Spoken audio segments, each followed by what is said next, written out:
paz do Senhor Jesus. Lição de número 3 para classes de jovens. Título: Instruções a respeito da oração. É o terceiro trimestre de 2023, EBD, classes de jovens. O texto principal desta lição está em 1 Timóteo 2:1. Admoesto-te, pois, antes de tudo, que se façam deprecações, orações, intercessões e ações de graças por todos os homens. O resumo da lição diz que Paulo recomenda à igreja a disciplina da oração, pois o crente tem a responsabilidade de orar em favor de todos os homens. Nossos objetivos: primeiro, compreender que a oração deve ser uma prioridade, explicar o poder da oração e apresentar o propósito divino na oração. Então, a oração ela é essencial para nossas vidas. Jovem, saiba que sem oração você não pode vencer. A oração é a chave do avivamento, é a chave da vitória. A oração é a respiração da alma. Prezado professor, você reconhece a importância da oração na vida do crente, do cristão? Então, não terá dificuldades em abordar essa temática, pois a oração é uma disciplina cristã. A oração ela é a chave que abre a porta do céu. A oração nos mantém vivos. Sem oração, nós não temos graça, poder, misericórdia. Por quê? Porque a oração é falar com Deus. Deus, ele é gracioso para conosco em nos abençoar. Ele deu a sua graça, ele nos ama, mas a Bíblia, ela ordena, não é só uma opção. A Bíblia ordena que nós oremos e mantenhamos uma vida de constante oração. O texto bíblico está em 1 Timóteo 2, de 1 a 8, que diz assim: Admoesto-te, pois, antes de tudo, que se façam deprecações, orações, intercessões e ações de graças por todos os homens, pelos reis e por todos os que estão em eminência, para que tenhamos uma vida quieta e sossegada em toda piedade e honestidade. Porque isto é bom e agradável diante de Deus, nosso Salvador, que quer que todos os homens se salvem e venham ao conhecimento da verdade. Porque há um só Deus e um só mediador entre Deus e os homens, Jesus Cristo, homem, o qual se deu a si mesmo em preço de redenção por todos nós, para servir de testemunho a seu tempo, para que, digo a verdade em Cristo, não minto, fui constituído pregador e apóstolo e doutor dos gentios na fé e na verdade. Quero, pois, que os homens orem em todo o tempo, levantando mãos santas, sem ira e nem contenda.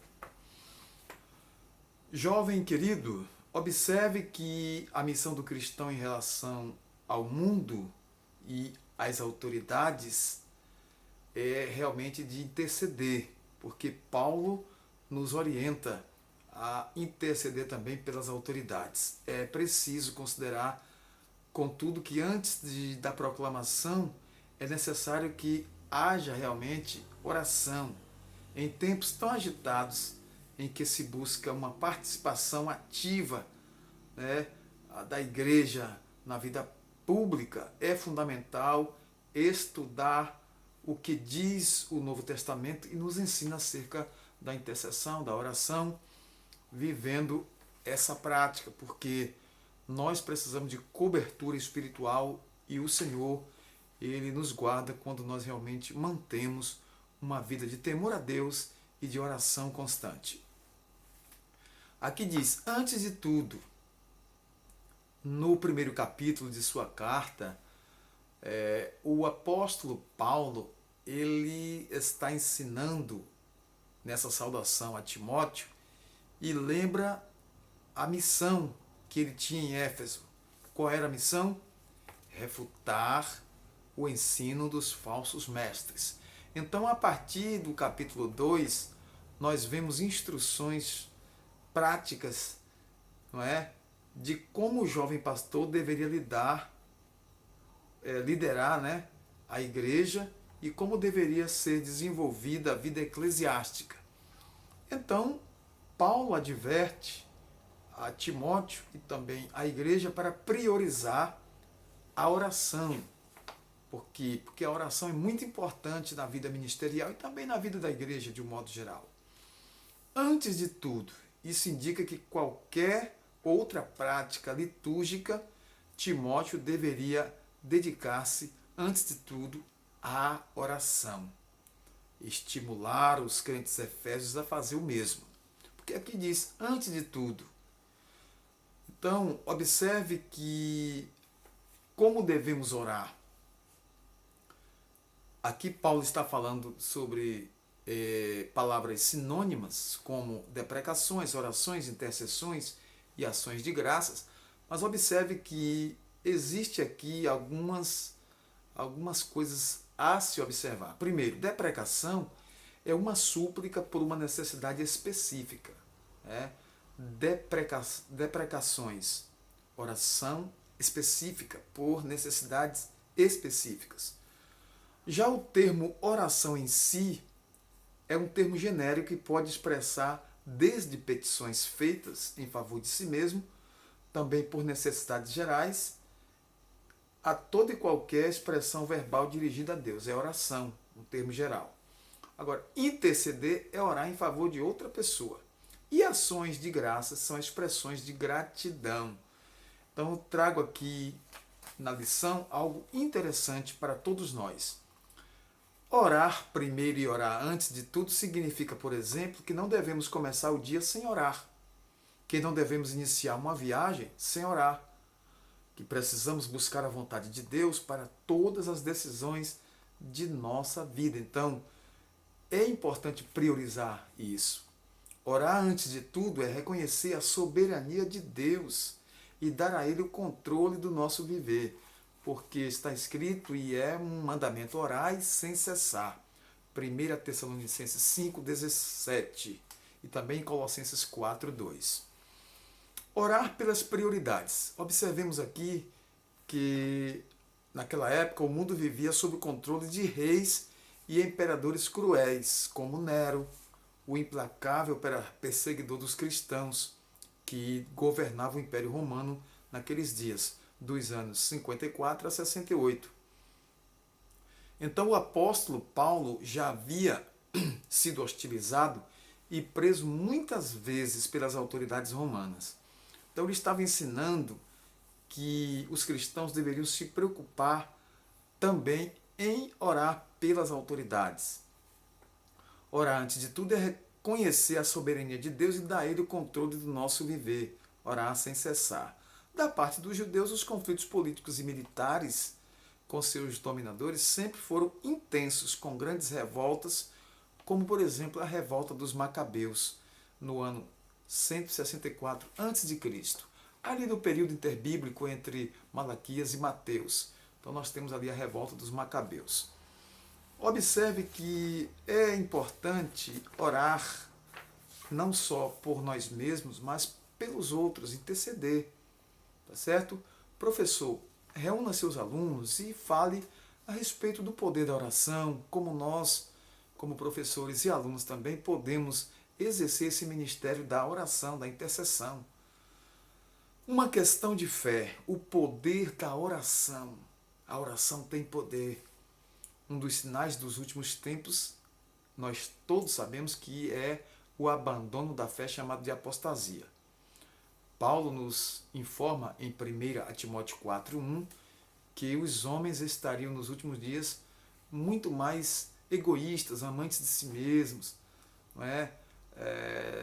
Caluniadores, terríveis. Então, isso acontece paulatinamente e com a diminuição de disciplinas espirituais essenciais, como a leitura da Bíblia, a oração. Então, isso vai se intensificando.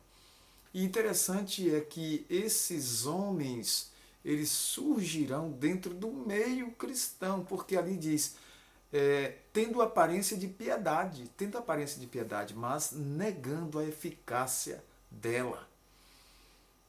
Fé e oração, oração e fé. Isso é importante para todos nós. Também existe o perigo do secularismo. Jesus fez a aplicação da parábola aos seus discípulos de todos os tempos, não é? Tratando do relacionamento que precisamos ter com o nosso Pai Celestial. E aqui está escrito: e Deus não fará justiça aos seus escolhidos que clamam a Ele de dia e de noite, ainda que tardio para com eles? Então Jesus falou da intercessão, da oração. O mestre responde: digo-vos que depressa lhes fará justiça. Quando, porém, vier o Filho do Homem, porventura achará fé na terra?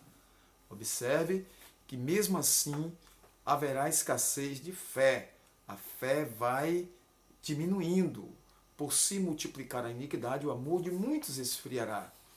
Então, oremos para que tenhamos vida quieta e sossegada.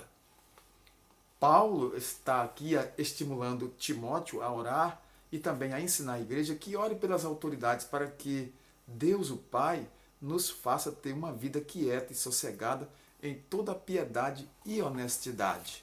Oração pelos reis, pelos que estão em eminência, pelas autoridades judiciais, pela nossa justiça, né? pelos juízes.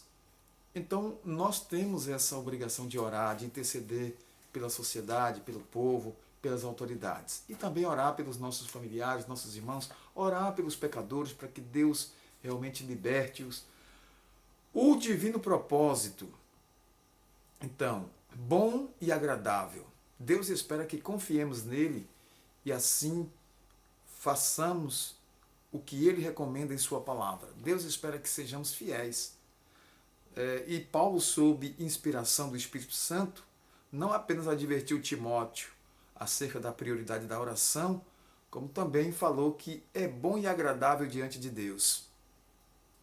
É atravessar bloqueios, alcançar regiões celestiais, onde estão as efetivas soluções dos nossos problemas. Lutar com as armas não carnais, mas as armas da fé.